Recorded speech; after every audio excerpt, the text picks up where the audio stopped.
Good evening, everyone. Welcome to our board meeting. I'd like to call to order the November East Central Independent School District Board of Trustees regular meeting. Ms. Barrientos, would you call the roll, please? Yes, sir. Del Brazil. Present. Michael Feller. Here. Victor Garza. John Massengill. Here. James Mulkey. Here. Mr. Bryant. Are you here? I'm here. Thank you. We have a quorum, Mr. President. Thank you. Moving on to agenda item 2, prayer and the pledge. Mr. Toscano, please. Ms. Law. Well, good evening, Mr. Bryant, Mr. Toscano, and other members of the board. Knowing that Veterans Day was just this last Sunday, Oakcrest is honored to open tonight's board meeting with a special Veterans Day performance led by Miss Rachel Batiste and some of our choir students. We've got Alexa Cardenas, Sophia Chavez, Hannah Denmore, Mackenzie Dodd, Karen Moxley, Ava and Faith Neto, Michaela Rios, and Liliana Salinas.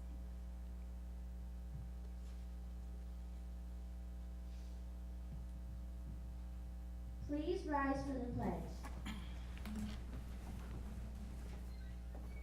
I pledge allegiance to the flag of the United States of America and to the republic for which it stands, one nation, under God, indivisible, with liberty and justice for all.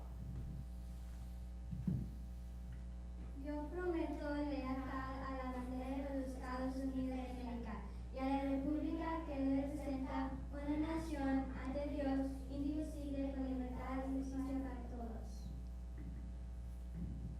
Honor the Texas flag. I pledge allegiance to thee, Texas, one state under God, one indivisible. Honra a la bandera de Texas. Te prometo lealtad a ti, Texas, un estado ante Dios único e indivisible. Please bow your head for the prayer. Heavenly Father, thank you for my friends and the games we share and play. Thank you for my family and the love they give each day. Thank you for my teachers and the encouragement they send my way. And finally, thank you for our country. What a beautiful place this spring day. In Jesus' name, amen. Amen. We will now read you a Veterans Day poem. On Veterans Day, we honor all who answer to the service call. Soldiers young and soldiers old fought for freedom, brave and bold. Some have lived while others died, and all of them deserve our pride. We're proud of all the soldiers who've been making our red, white, and blue. They fought for us, they fought for right, they fought their many days and nights. Although we may not know each name, we thank all the veterans just the same. Please be seated.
matter how many times I hear that song, it chokes me up a little bit.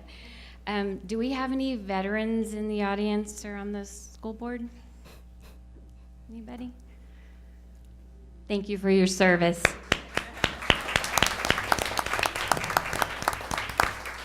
At this time, could I please have family members of our choir students please stand up? And thank you so much for supporting them and bringing them here today. Appreciate it.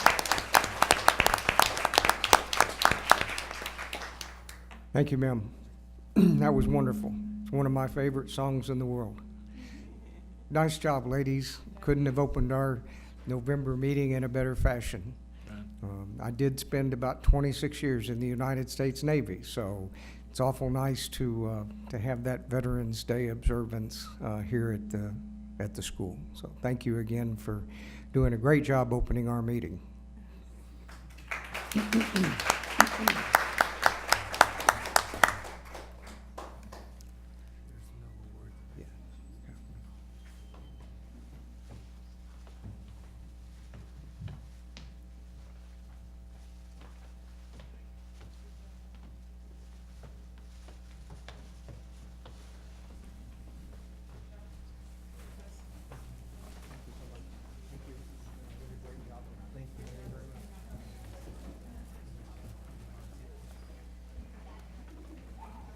Thank you.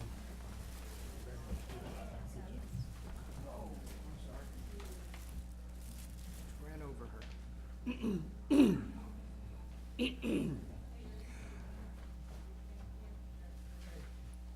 All right, we're going to take a very short pause while those of you who need to go home and do homework or get supper or whatever you need to do, go ahead and head off, and then we'll conduct the rest of our business. So we'll be back in session in 5 minutes. Thank you.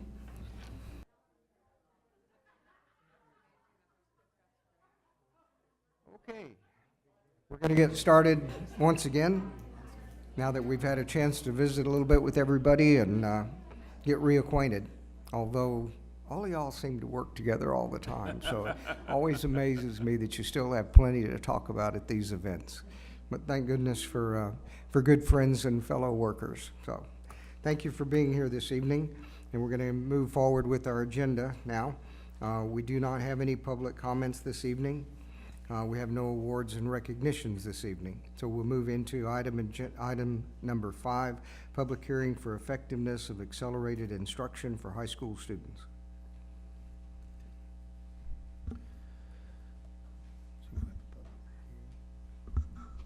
So trustees, this is the program required by statute for students who have yet to have passed an end-of-course exam. The district has latitude in what the nature of that program looks like, but the requirement is that we do offer accelerated instruction for those students. In your packet, on page 9 and 10, is a summary of what was offered for the program and what the outcomes were. You'll see several different options provided to students. They're color-coded, and they're basically categorized by those program options that were part of a school schedule, those that were before or after school supports, those that were class embedded, and those that were both inside and outside the school day. So there were several things that were provided. These students are historically have difficulty on state assessments. And historically, by the time they reach their senior year, we do get them where they need to be. Some just need a little more time. And these students would be categorized as those that need some more time.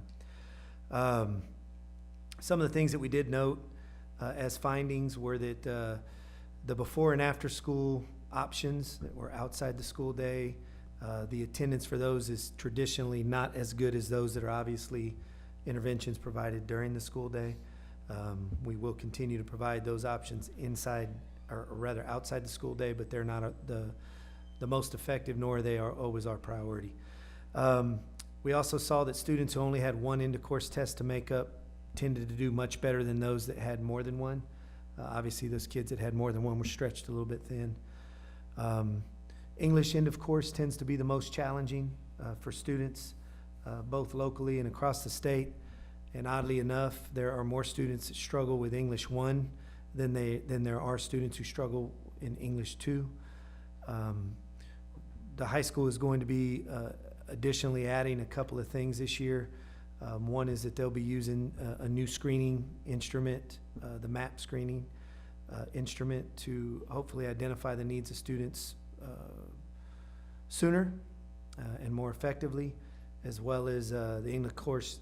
The English department is putting together a prep program for students that is in the school day leading up to the test. Actually, I believe it's outside the school day. Transportation provided and all of those things that they're pretty excited about. They're in the design of that right now. And we've also provided a course for freshmen this year that is strategic learning for high school math as a precursor for algebra for students who have struggled historically in mathematics. We're optimistic about the impact of that course, and that remains to be seen. So I'd be happy to answer any questions the board might have about that program. Questions?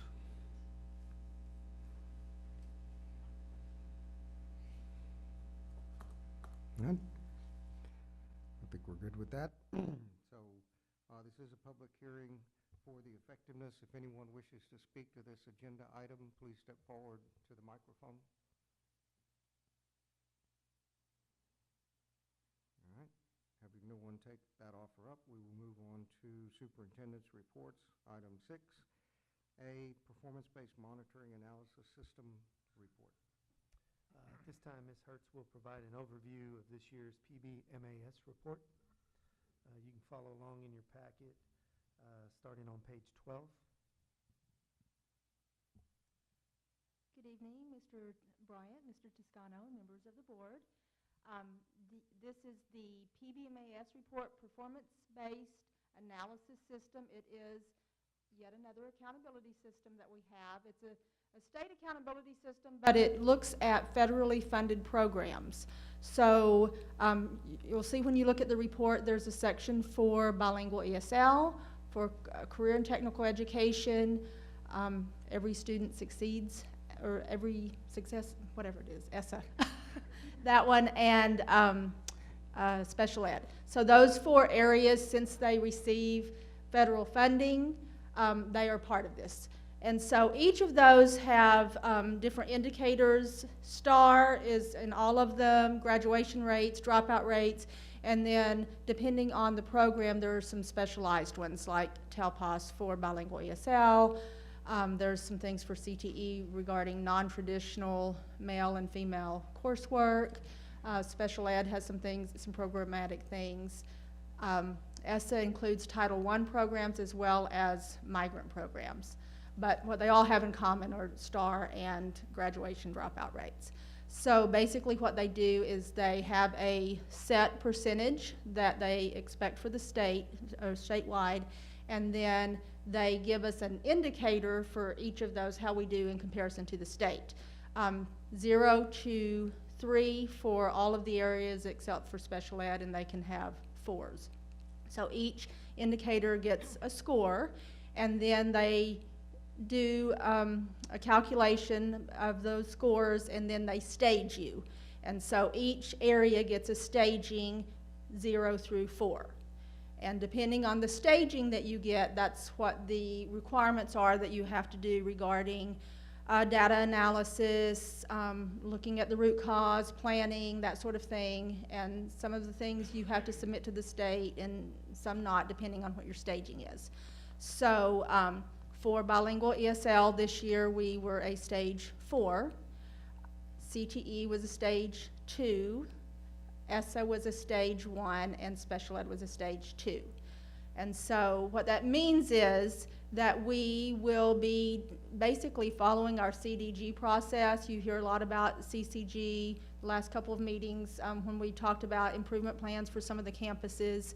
The process that we go through, we figure out what our what the problem is and what the primary problem is, talk about what the root cause is, and then develop a targeted improvement plan based on that. So we're kind of in the middle of that process right now based on PBMAS. We have decided this year, based on the staging, since bilingual ESL was the only area that was a stage 4, that was the area we were going to focus on for our CDG plan. And so our growth opportunity is that at this point, based on our data, only 51% of our bilingual ESL population are passing STAR. So that's our growth opportunity, and so what we're going to focus on is providing more support to the students in that program and the teachers that are teaching in that program. So that's where we are in our planning process. We have another meeting tomorrow to start talking about the strategies and activities that we will be taking part in to address that issue. But that will be our focus this year in CDG based on our PBMAS data. I'd be happy to answer any questions. Percentage was that again, of bilingual students that were? 51% are passing STAR, all tests. That's looking overall at all grade levels, all STAR test. Any other questions? Think we're good? Thank you. Item B, personnel report. Sir, trustees, this month's report is on page 18 in your electronic packet. Again, as is typical this time of year, there's not much activity. I believe we have one employee listed. And if you'd like any additional information about that, as always is the case, do not hesitate to contact me and we'll get you what you need. All right. Item C, update 109. Trustees, this is the first reading of Policy Update 109. In your electronic packet, if you're interested now or between meetings, it begins on page 20 and goes through page 881. And as you're all aware, with the conclusion of the 85th legislative session, 109 is going to encompass a ton of changes that affect the governance and management of our district. And obviously, because of the size of this, it's very clear that there was a large number of policies affected by the legislation passed during this session. What I would strongly suggest as a starting point for you between this reading and next month is to start with the vantage points as you typically do. Keep in mind this is a summary, but if anything in there piques your interest or causes you to have further questions, you can dig a little deeper into the policy update provided in your packet. And of course, between now and then, if you need additional information about any of these policies, we'll get that to you and answer any of those questions you might have. There is a ton in this one. Yes, sir. I mean, a ton. I only made it through about 200 pages. So if you have insomnia, this is a great, great piece of work. So once again, our legislature has done wonderful things to us. All right. Item D, emergency operation plans.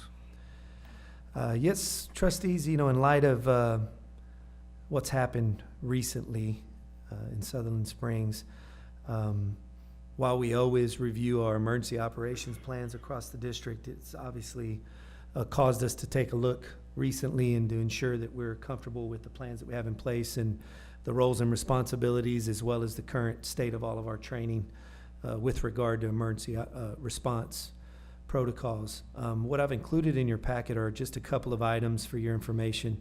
On page 883, you'll see the standard response protocol that we follow across the district. This is provided to us in part from the School Safety Center.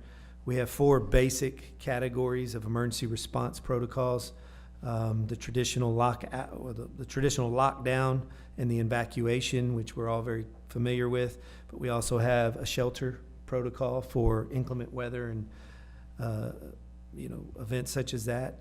And then lastly, we have a lockout. Lockout's different than lockdown in that a lockdown, we're going to get kids to a safe and out of sight area. We're going to lock all the interior and exterior, no movement in or out, secure both in and out.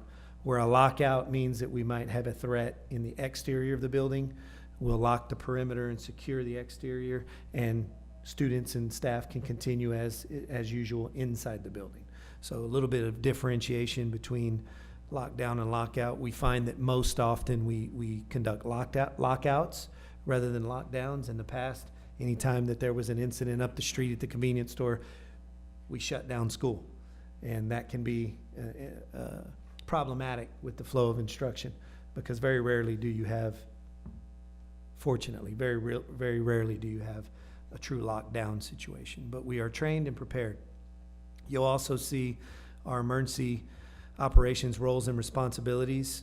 It's a one-page document that talks about the incident command role and the responsibilities of all of those staff members. I just wanted you to know that. I also wanted to remind you that in our performance objectives for this year, board goal, in an effort to meet the board goal, we also added some performance objectives to ensure that we had standard response protocol training, as well as subsequent training and drills for every one of our departments, not just our campuses. We had traditionally done standard or emergency response training and drilling for just our schools. But we know that we have a lot of facilities and staff that aren't in schools. And so this year we've created an emergency operations plan for every building, as well as trained in the standard response protocol for all the staff in all of those buildings. As you're aware, in recent years, we completed all of our perimeter fencing projects to ensure that the perimeter of all of our school sites are protected. And entry is not going to happen unless they go through the entries that have been all redesigned. We know that all of our exterior doors are on automated controls. All of our exterior doors are locked during the school day. And the only way that anybody can enter our building is through the main entrance. We have foyers, so there's 2 levels of entrance. You can go into the building, but you can't get into the building unless you're buzzed in and clear the receptionist. We have a Raptor ID scanning system that scans for criminal history background, so we can protect in that way as well. We also completed our security camera program, which means now that we have updated and adequate security camera coverage in every single school, every single facility.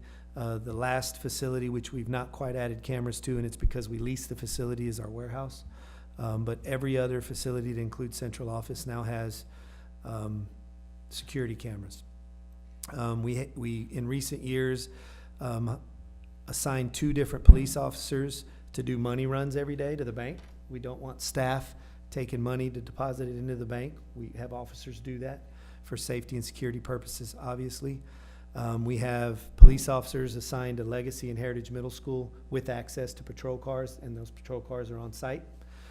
We have 2 officers assigned to the high school in John Glenn, again with police patrol vehicles available and on site.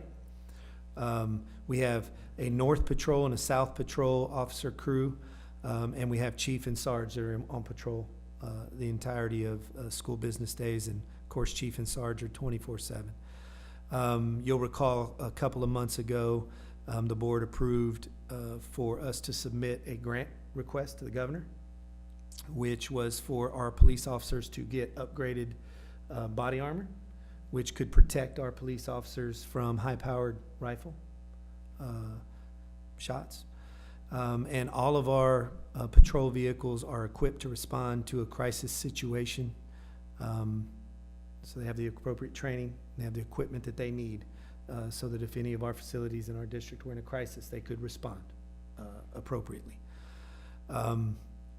Something that we are in the process of coordinating is quote-unquote active shooter training for all school administrators.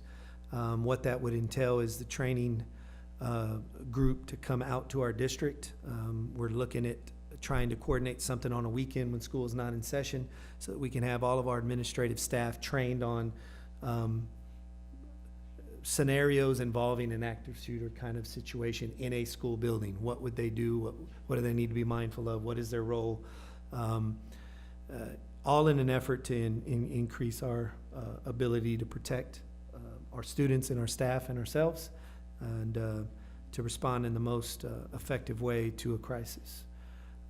Lastly, I just wanted the board to know that in light of also what happened in Sutherland Springs, we have multiple entries to this particular facility as required by fire code.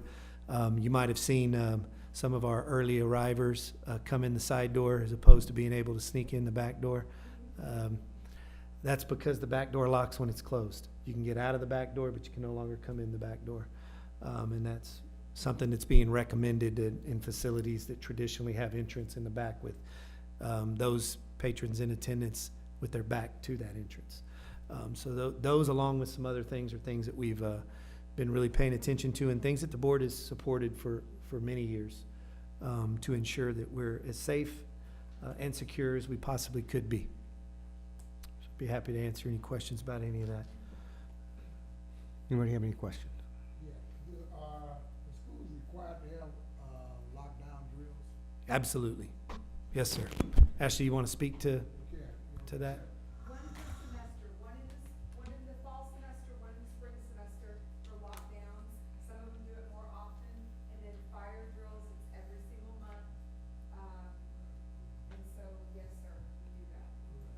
Who conducts those lockdown drills? Our administrators, our campus administrators do. Chief of police is not there to evaluate the process of, what's going on, or what? Who At evaluates? times he does, sometimes, I am there, it just depends on who can get by, but generally our administrators are well-trained at what to look for, and the principals and assistant principals, whenever the practice lockdown goes on, the drill goes on, Right. they go out, they check doors, they make sure that all the doors have been locked, they look for any doors where it's not locked, and they look at why. So really, our administrators on the campus are the ones who go out and look for any possible weaknesses, and then look for solutions, and they're the ones who do that. During our fire drills, do anyone time the amount of time it takes us to get out? Absolutely, yes, sir. Generally, our fire drills, our kids are out, accounted for, and back in the building within 5 minutes. Thank you. Yes, sir. Okay. Anybody else? I was, wow, it's so sad that we have to have these kinds of conversations, and I remember when the Sandy Hook, and when we went through a lot of things and a lot of changes and stuff, and it just appears that we're gonna always, even though we thought we put a number of things, and we did, in place for that, we still find ourselves continually policing ourselves and seeing how much more we can be a safe haven and still educate children. So I guess this kind of brings me to, this was just, I really appreciate all the information. It gave me a really good picture and makes me feel that we're on the right track and we're doing everything we can possibly do to be safe and continuing. How much of this will the parents know, or how are we getting some of this information? I know it's a lot and they probably won't get all of it, but at the same time, so that they, their fears can be allayed at some point, and know that we're doing everything we can. I think there's a good opportunity for us to, at these particular times, to get some correspondence out to the community about this particular matter and our efforts in the district. I think that's a great recommendation. Thank you. Okay. Item E, upcoming events.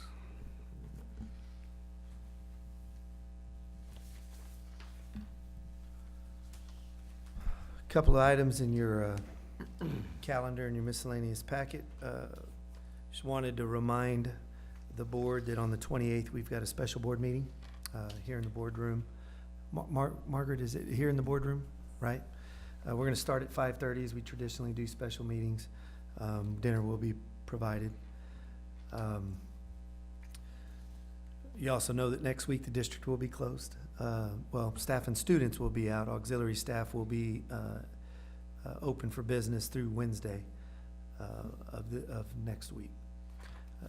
In December, and you'll see all over the calendar that the basketball season is well on its way. You can also see that we have a fall sports award ceremony on the 6th of December. And if any of you had a chance to stop in at any of those in the spring and earlier in the fall, well, this is the first one in the fall. In the spring, they tried a different format. And so you may have recalled in the past there was a sit-down dinner before we got into the ceremony.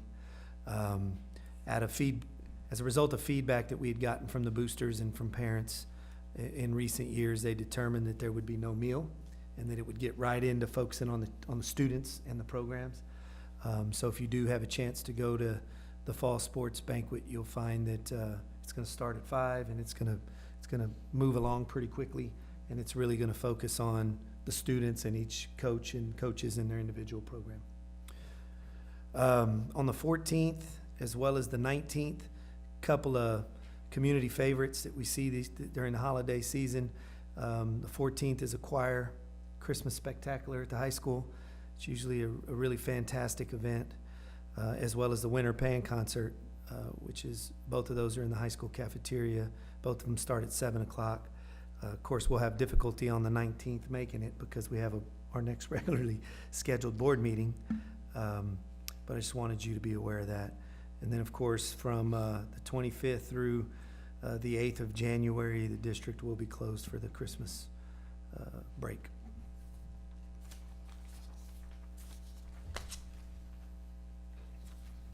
Anybody have any questions, comments? All right. Thank you, sir. Sir. We'll move into our action agenda at this point in time. Item 7A, consider casting the East Central School District allotted votes in the election for the Bear County Appraisal District Board of Directors.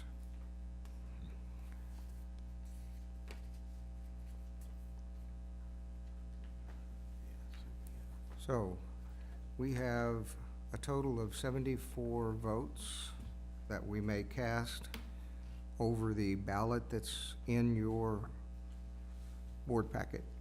Does anyone have any information on any of these candidates that you'd like to share with us before we decide how to cast our votes? Anyone? I can tell you about two particular individuals that we've supported in the past. That's Sherry Byram and Keith Hughley. Keith is the husband of Sandy Hughley, who is a Northeast board member. Served us very well on that board. Sherry Byram is the wife of Keith Byram, who is a board member at Southwest. Been on that board for quite a while. Don't hold this against him, but I went to junior high school and high school with him. It's a fine person, just a fine person. Been a lifelong friend. Also worked with him at Zachary for a number of years. I don't have any information about any of the other folks up for election at this point. Does anyone have any preferences? Okay.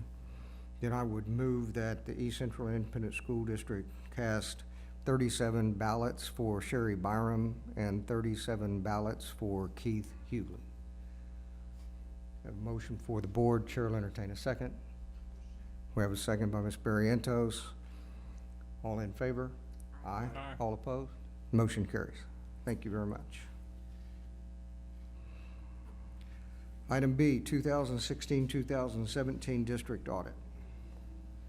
Sir, Mr. President, trustees, per board policy CFC, the board shall have the district's fiscal accounts audited annually by a certified public accountant and shall file a copy of the audit with the Texas Education Agency. The 2016-2017 fiscal audit has been completed by Coleman Horton and Company, and Derek, representing Coleman Horton, is prepared to present a report to the board for your consideration. Derek.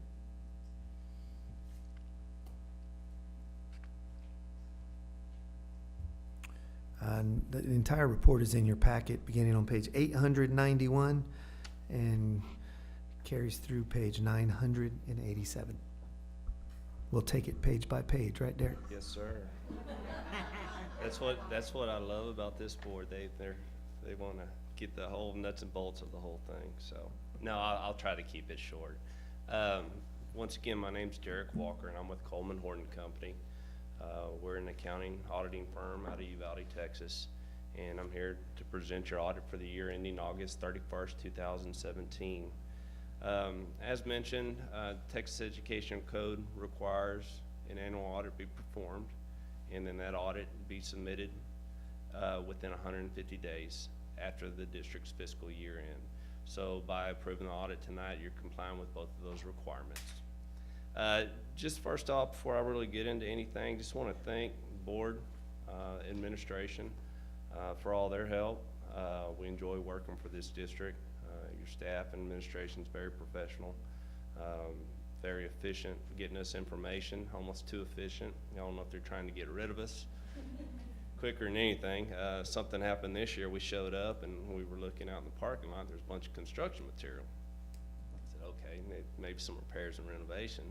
Well, we get in the area where we normally work in, and about an hour goes in and we hear some plop, you know, a big old bang. You know, I think they were moving an AC unit off the side of the roof, and they got to this side, which took about an hour and a half.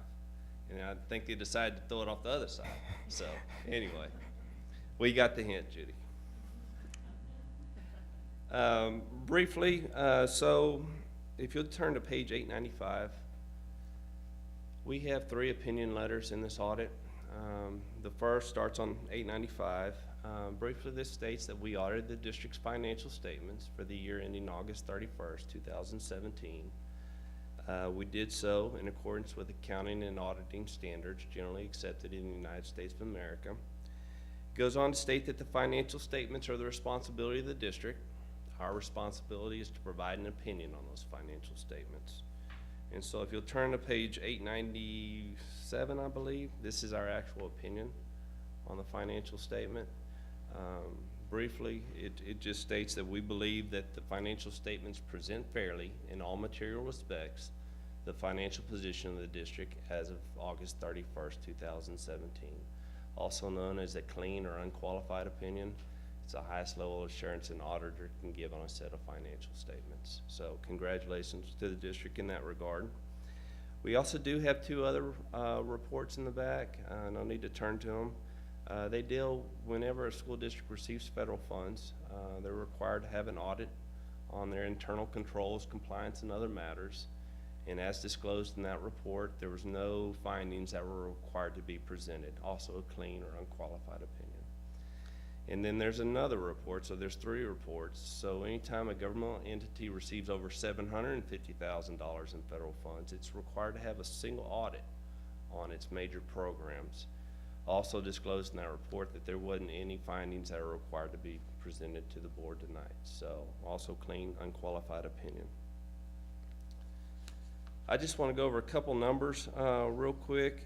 If you'll turn to page 899, I always indicate that there's 2 types of financial statements in this audit report for any of y'all who actually go through and read it. Back about 15 years ago, they realized fund accounting, what governmental units use to account for their records, the normal citizen, user, or reader of the financial statements could not understand them.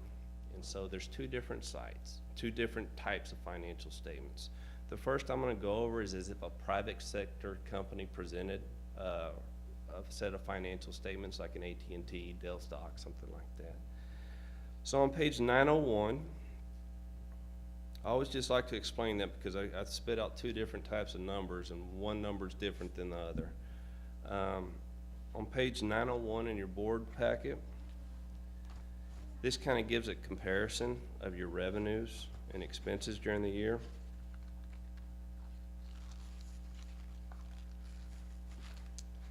You can see total revenues for the year ended up being $105 million, $105.5 million. This was up $41,000 from the previous year. The largest increase was in your property taxes. Property taxes increased $6.8 million. That's largely attributable to new taxable value in the district. Also, the district had increased their debt service rate a little bit. Usually when local support goes up, state support goes down, and that's exactly the case here. State aid kind of went down $7.3 million from the previous year. Also noted is your investment earnings. They went up $475,000 from the previous year. The reason those are so high up is because you have some of that unspent bond proceeds, and the district's using those funds or trying to maximize the investment on those funds. So, total expenses a little bit further down. Total expenses for the year were $98.9 million. This is up $2.9 million from the previous year. Increase is mainly attributable to some salary increases, step increases, given for the 2016-2017 year. Page 902 in your board packet. This, in essence, is just a summation of your balance sheet for the year. Total assets of the district equated to $255 million. This is up $48 million from the previous year. A lot of this increase is attributable to the bond money that you got, and it just increased your cash. On the flip side is your liabilities went up by about the same amount of money. So when you take your assets, subtract your liabilities, you get the net worth, the net position of the district. Net position of the district increased $6.6 million from the previous year. Now, bear in mind, this is how a private sector company would present the financial statements. So going to something y'all may be a little bit more familiar with on, y'all receive monthly reports in your financial packet. I have different page numbers than y'all, so just bear with me for just a second.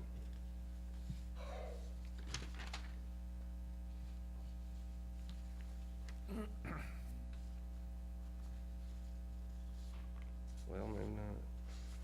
I think we have your page numbers on our Okay, page well, number as perfect, well. perfect. Yeah. So if you'll turn to page 18, these are your fund financial statements. These are what you're used to seeing on a month-to-month basis. Just kind of wanted to show y'all where your general fund balance equated to. If I can get to my page. So here we present some major funds. Your general fund is always a major fund. And then we have your capital projects fund, and then the third column is your residual funds. This includes your debt service, your special revenue funds, etc. About 3 lines from the bottom, you can see the change in fund balance. Change in the general fund balance equated to $1.7 million. It was an increase from the previous year, leaving the district with an ending general fund balance of $31.1 million. Capital projects went up $30 million from the previous year, leaving it an ending fund balance of roughly about $73 million. And I think I've warned you all in the past, when you issue debt, your fund balance goes way up. When you spend that money, your fund balance goes down just as quick, so just a heads up. Your other funds increased $417,000, leaving it an ending fund balance of $8.7 million. Those are really the only financial figures in here that I'm going to go over today. The only one issue we had with the district is in certain cases, and we had the same finding last year, is in some cases the district's deposits at their depository are under collateralized. And I think I explained that last year. The depository is required to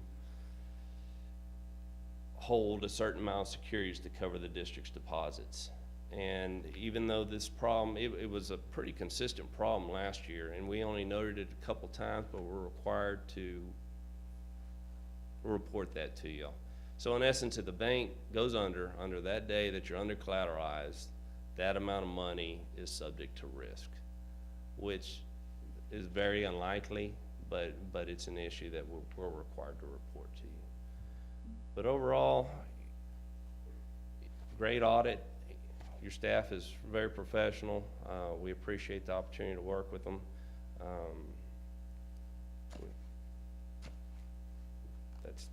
Thank you. All right, anybody have any questions for Mr. Walker? All right, we apologize for the noise, but somebody told the staff that it was a construction audit. And so we wanted to make sure that they thought that we were doing construction, so that's the deal there. We'll try and do better on that next year. Get a And little we do louder. appreciate you being here this evening and for the Cliff Notes version of a long document. Yes, sir. And we want to thank staff in front of you for working with you and making your stay with us as pleasant as possible. Appreciate it. Yes, sir. All right, are there any questions on the 2016-2017 district audit? If not, I believe we're ready, Mr. Toscano. right.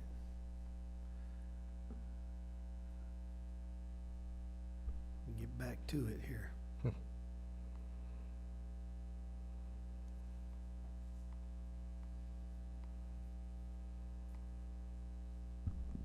Trustees, I recommend that the 2016-2017 audit of the district's fiscal accounts be approved by the board as prepared and presented by Coleman Horton and Company.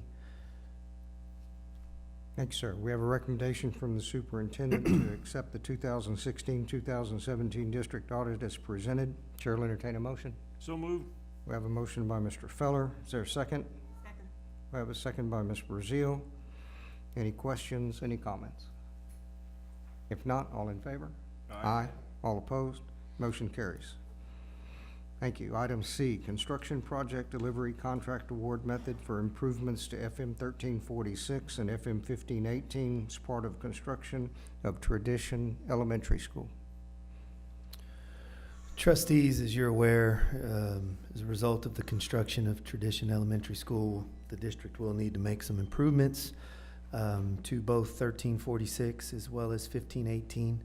And at this time, I'd like for Mr. Selby just to give the board a little bit of overview about that.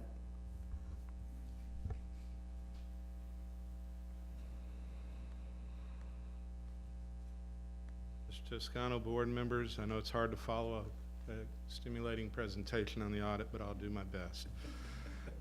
On the, as required by board policy, the board has to approve a delivery method for any construction project that's over $50,000 in nature. And as a result of that, that's why we're bringing this request to you tonight for you to consider approval of this delivery method of a competitive seal proposal for improvements to FM 1346 and FM 1518 as a result of the construction of the new Tradition Elementary School out in the St. Hedwig area.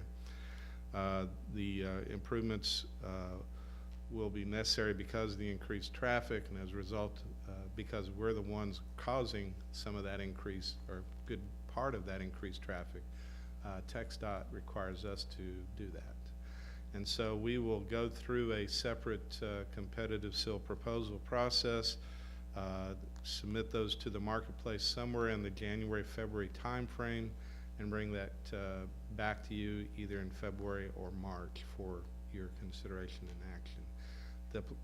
The design on all of that has been completed and submitted to TxDOT for review, and we're waiting for them to bring that back. I'm sure there'll be some comments there normally are, and then we'll make any adjustments needed and fight with them over some of that probably.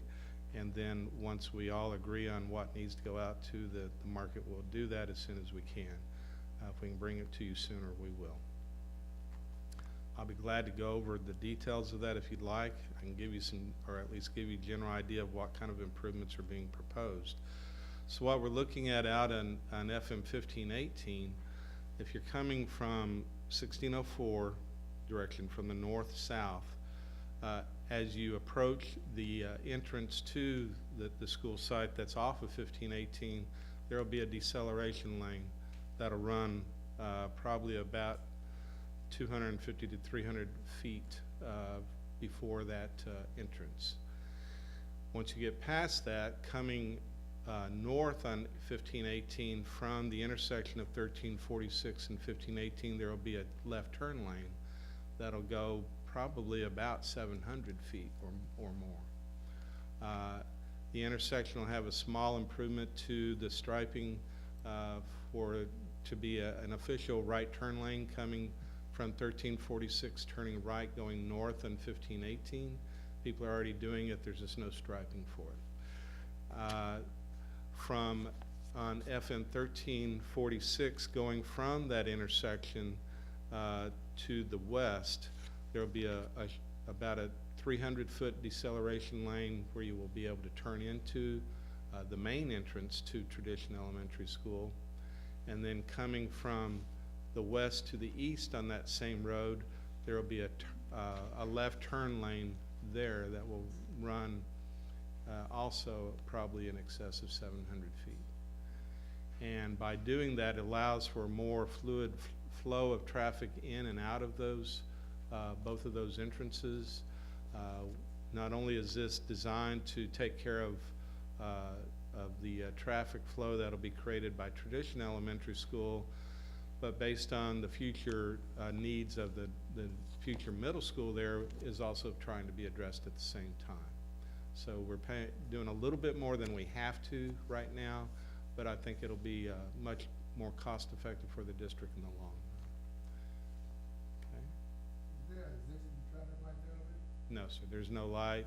There's not one proposed at this time by us to pay for, at least. I'm trying to get TxDOT to pay for that. We requested, Yes, sir, I have requested. but we haven't got through.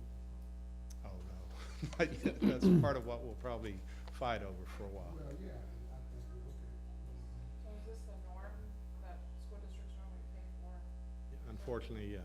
and we're paying pretty much 100% of? Of all the items I described, we would pay 100%, yes. So if TxDOT doesn't provide traffic light, you simply, are you gonna put? Well, we're arguing that it's not needed at this time, but Who's arguing that?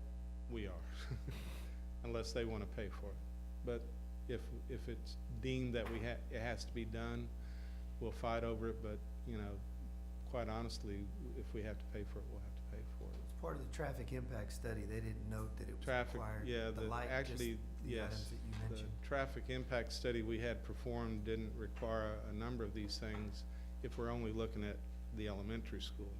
But if you look at the middle school, in addition to this, it still didn't require a traffic light, based on the criteria that TxDOT uses.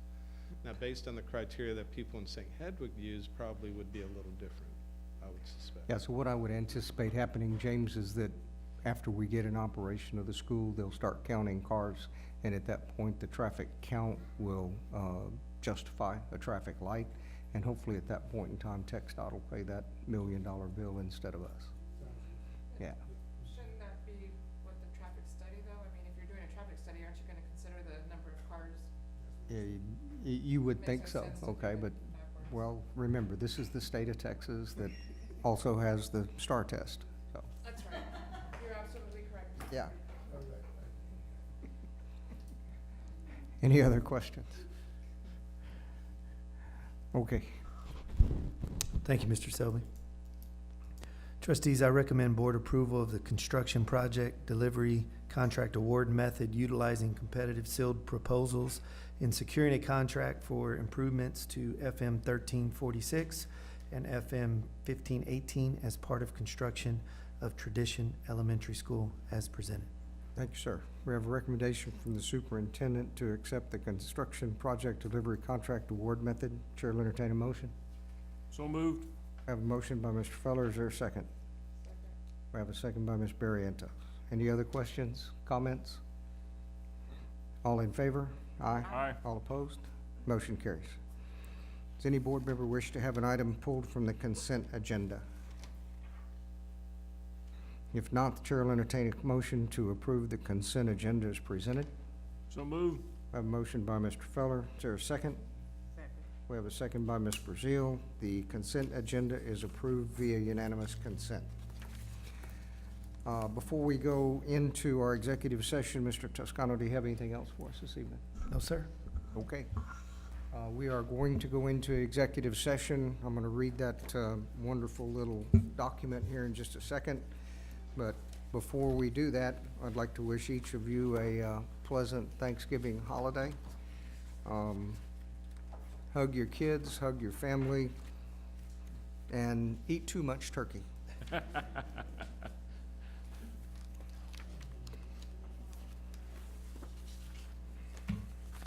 All right, here we go. Board of Trustees on November the 14th, 2017, beginning at 7:45 PM. Enter convene in a closed meeting in accordance with the Texas Open Meeting Act, Government Code Sections 551.071, consultation with attorney, and 551.074, personnel matters.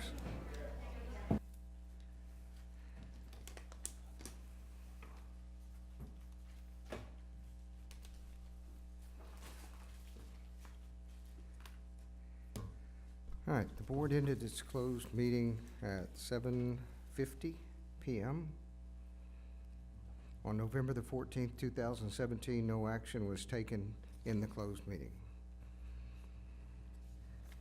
This time, the chair will entertain a motion to adjourn. So moved. I have a motion by Mr. Feller. Is there a second? We have a second by Ms. Barrientos. All in favor? Aye. Aye. All opposed? We are adjourned. Thank you very much.